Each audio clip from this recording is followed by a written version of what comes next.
The Victorian-era built hospitals at a scale that didn't match the cities around them. In London, between 1850 and 1880, more than 40 major medical institutions were constructed, facilities designed to hold thousands of patients in cities where population growth hadn't yet justified the capacity.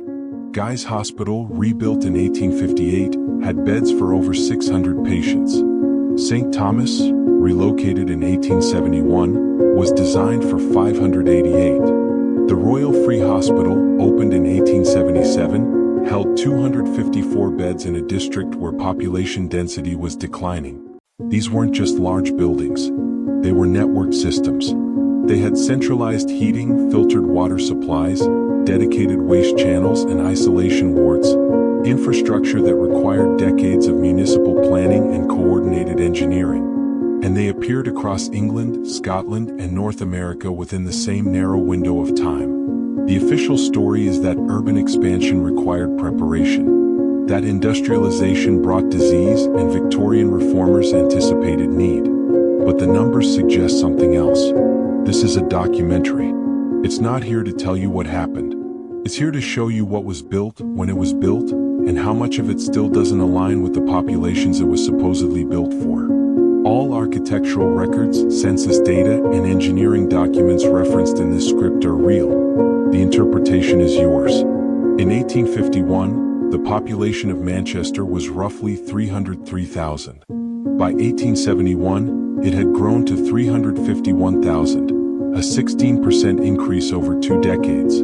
During that same period, Manchester constructed the Royal Infirmary expansion, Ancoats Hospital, and the Manchester and Salford Lock Hospital.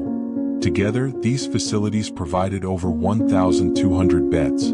That's one hospital bed for every 292 people. In Philadelphia, the same pattern. In 1860, the population was 565,000. By 1880, it had grown to 847,000, a 50% increase. But between 1860 and 1875, the city built Pennsylvania Hospital's new wing, the Children's Hospital of Philadelphia, the German Hospital, and Blockley Almshouse, collectively housing over 2,000 patients. One bed for every 423 people. Boston. 1850 population, 136,000. By 1870, 250,000. Between those years, Massachusetts General expanded twice. Boston City Hospital opened with 250 beds, and Kearny Hospital opened with 120 more. Total capacity exceeded 800 beds in a city that still relied on horse-drawn ambulances and had no telephone system until 1877. These weren't rural charity wards. They were urban fortresses with surgical theaters, pharmaceutical labs, laundries, kitchens, and morgues, designed as if the city had already grown into them. But the cities hadn't. St. Bartholomew's Hospital in London, founded in the 12th century, was entirely rebuilt between 1730 and 1769. The new structure had 4 wings arranged around a central courtyard, with symmetrical wards, advanced ventilation, and a chapel dome that dominated the skyline. By 1800, the hospital held 600 beds. The surrounding district, Smithfield, had a population of roughly 8,000. The hospital could hold 5% of the entire neighborhood. St. Thomas Hospital, relocated to Lambeth in 1871, was designed by Henry Currie in the pavilion style, long, narrow wards separated by open courtyards to prevent cross-contamination. The new building had 7 blocks, each 5 stories tall, with wide staircases, gas lighting, and a dedicated railway siding for supply delivery. It held 588 beds. The surrounding borough of Lambeth had a population of 253,000 in 1871, but most residents lived in Brixton, Kennington, and Clapham, miles away. The immediate area around the hospital was industrial: wharves, warehouses, factories. The hospital served a population that wasn't there yet. In Edinburgh, the Royal Infirmary moved to Lauriston Place in 1879. The new building was designed for 600 patients and included operating theaters, isolation wings, a pathology lab, and a heating system powered by a central boiler. It was the largest medical complex in Scotland. Edinburgh's population in 1881 was 228,000. The city already had two other major hospitals, the Royal Hospital for Sick Children and Chalmers Hospital, bringing total capacity to over 1,000 beds. One bed for every 228 people. In Glasgow, between 1860 and 1880, the Royal Infirmary expanded twice. The Western Infirmary opened with 200 beds, and the Victoria Infirmary was under construction. Combined capacity exceeded 1,500 beds in a city of 511,000. One bed for every 340 people. Compare that to the 1920s, after antibiotics and anesthesia became standard. In 1925, London had roughly 5 million people and 30,000 hospital beds, one for every 250 people. The ratio had barely changed, even though medical technology had advanced by 50 years. The Victorian hospitals weren't just keeping pace with demand, they were ahead of it. The structures themselves suggest long-term planning that extended beyond immediate need. Many were built with foundations strong enough to support future expansions that never came. The Royal Free Hospital in Hampstead was designed with underground tunnels connecting every wing, tunnels wide enough for supply carts but deep enough to avoid frost. Those tunnels were finished in 1877. The hospital didn't reach full capacity until 1914. In Baltimore, Johns Hopkins Hospital opened in 1889 with 330 beds and an attached medical school. The building had its own power plant, a steam-driven elevator system, and wards arranged in a radial pattern for maximum airflow. The city's population was 434,000. The hospital was designed for a city twice that size. It reached capacity in 1920. The infrastructure came first. The population followed. The pattern wasn't isolated to individual cities. It was consistent across regions, across countries, and across architectural styles that otherwise had no reason to look the same. In 1862, the United States passed the Morrill Act, which funded the construction of land-grant colleges. Within 20 years, more than 60 universities were built or expanded, institutions designed to educate thousands of students in states where literacy rates were still below 60%. The University of Illinois, opened in 1868, had facilities for 1,200 students. The state's population was 5 million, and fewer than 3% of adults had attended any form of higher education. The buildings were ready before the students existed. In the same decade, Britain passed the Elementary Education Act of 1870, which mandated the construction of public schools in every district. By 1880, over 3,000 new school buildings had been erected, standardized structures with identical floor plans, ventilation systems, and classroom capacities. Most were built in towns where enrollment was projected, not measured. The infrastructure anticipated demand that hadn't yet materialized. The Erie Canal, completed in 1825, ran 363 miles from Albany to Buffalo. It cost $7 million, equivalent to roughly $200 million today, and required 83 locks, 18 aqueducts, and the excavation of over 12 million cubic yards of earth. The canal was designed to move 200 tons per barge. In 1825, Buffalo had a population of 2,400. Albany had 15,000. The canal connected two towns that barely existed and crossed counties where settlement was sparse. Within 10 years, Buffalo's population had grown to 18,000. By 1855, it was 74,000. The canal hadn't responded to growth. It had cost it. But that raises a question. Who planned a system that large for a population that small? Railway construction followed the same model. Between 1840 and 1860, over 30,000 miles of railroad track were laid in the United States, more than the entire European rail network combined. Most of the track ran through territories with populations under 10,000. The Illinois Central Railroad, chartered in 1851, ran 705 miles from Chicago to Cairo, cutting through farmland, swamps, and unsettled prairie. The line was completed in 1856. Cairo's population at the time was 2,200. The Great Western Railway in England, completed in 1841, connected London to Bristol. 118 miles of track, 99 bridges, 2 tunnels, and a viaduct designed by Isambard Kingdom Brunel. The line was built for broad-gauge trains that could carry 400 passengers per car. In 1841, Bristol had a population of 120,000. The railway was designed for a city 3 times that size. It reached capacity in 1880. The infrastructure came first. The demand followed.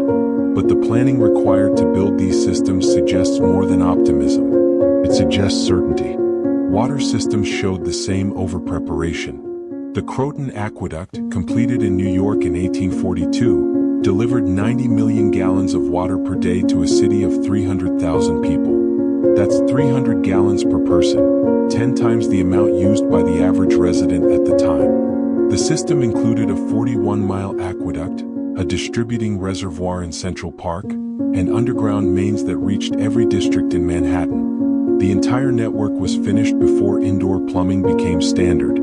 Most homes didn't have running water until the 1860s. The system was built for a future that hadn't arrived.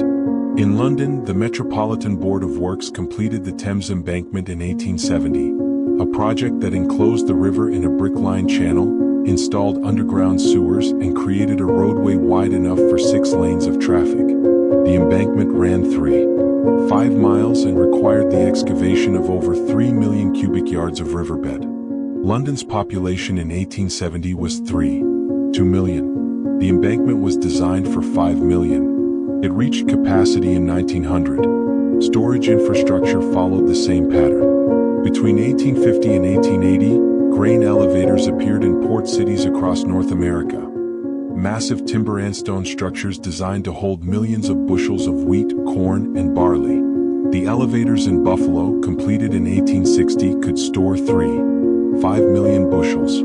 The city's total grain shipments in 1860 were 8 million bushels. The elevator held twice the annual capacity. By 1870, Buffalo's grain shipments had grown to 13 million bushels. The elevators had been ready for a decade. In Liverpool, the Albert Dock opened in 1846 with fireproof warehouses, hydraulic cranes, and a rail connection to the city center. The dock was designed to hold 200 ships at a time. In 1846, Liverpool's port handled an average of 120 ships per week. The dock was built for volume that didn't exist. By 1860, it was at capacity. The administrative structures that managed these systems appeared with the same timing. In 1848, Britain passed the Public Health Act, which created local boards of health in every town with a population over 10,000. These boards were given authority to build sewers, regulate water supplies, and enforce sanitation standards. Powers that required bureaucratic infrastructure, trained engineers, and funding mechanisms that didn't yet exist in most towns.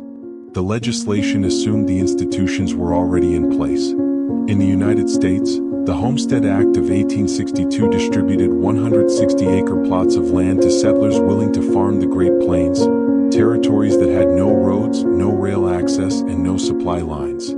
Within 20 years, over 1.6 million homesteads had been claimed, and the infrastructure to support them, railways, grain elevators, telegraph lines, was already built. The system anticipated settlement on a scale that hadn't been attempted before. And it worked.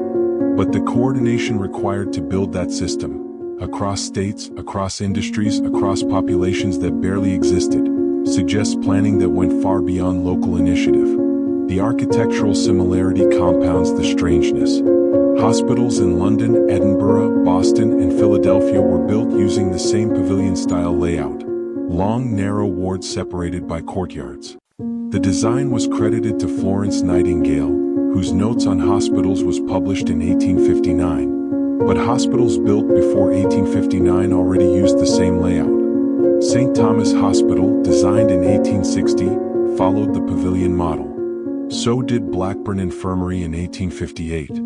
So did Massachusetts General's expansion in 1857. The design preceded the document that supposedly inspired it. Railway stations followed the same pattern.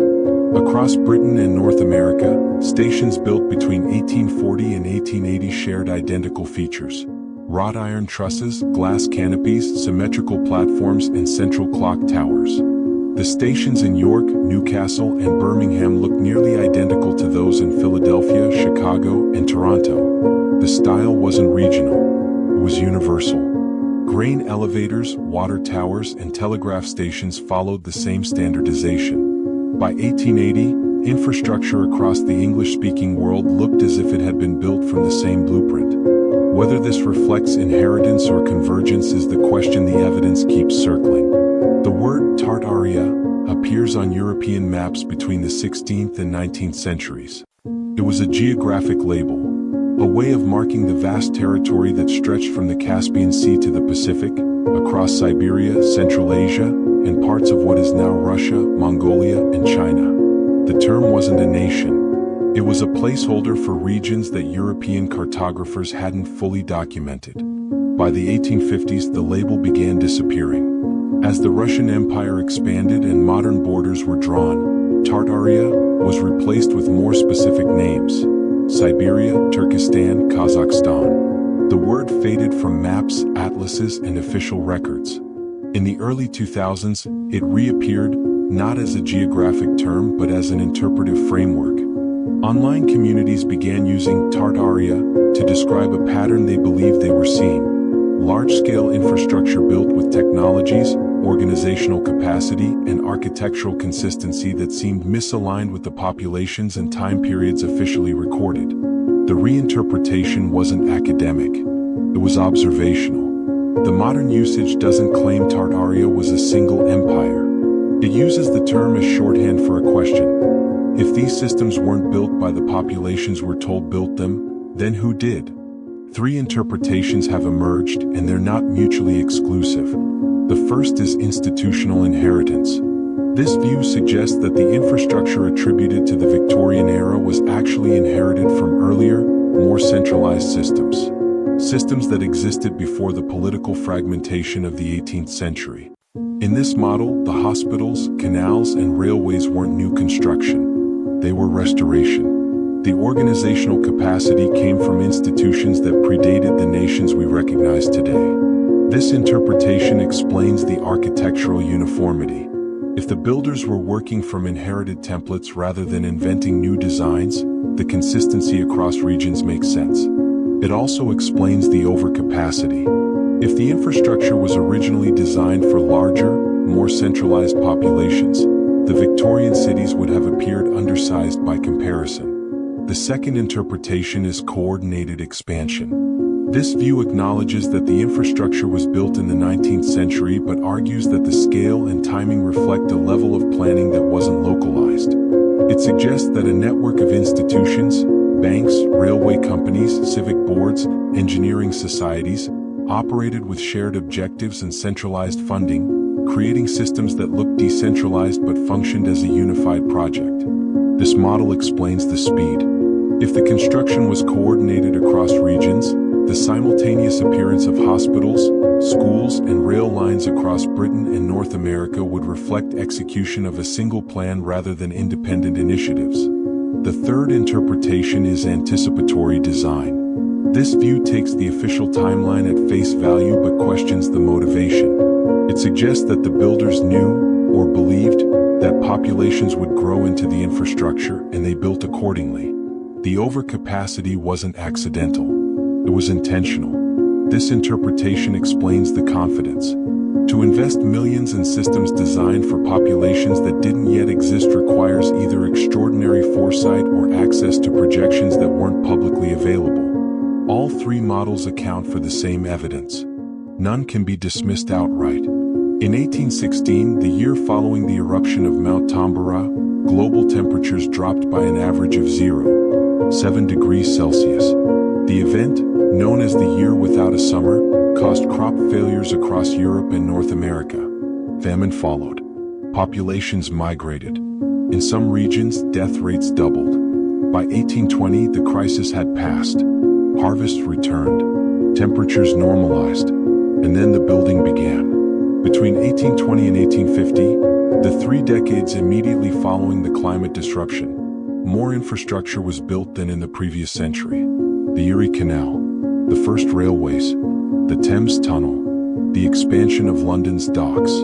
The construction of hospitals, asylums, schools, and municipal water systems across Britain and the United States. The timing isn't random, it's precise.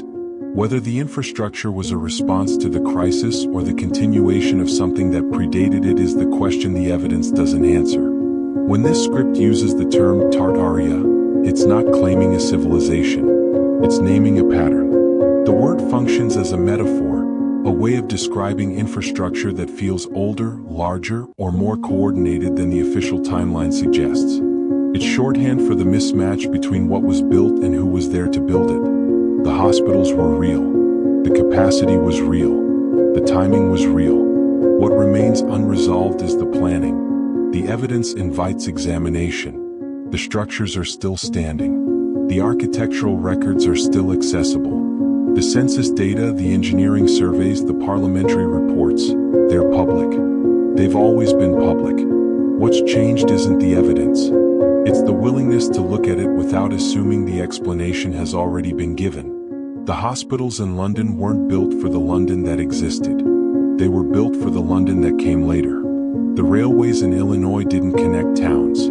They created them. The grain elevators in Buffalo held twice the capacity the city produced, until the city caught up.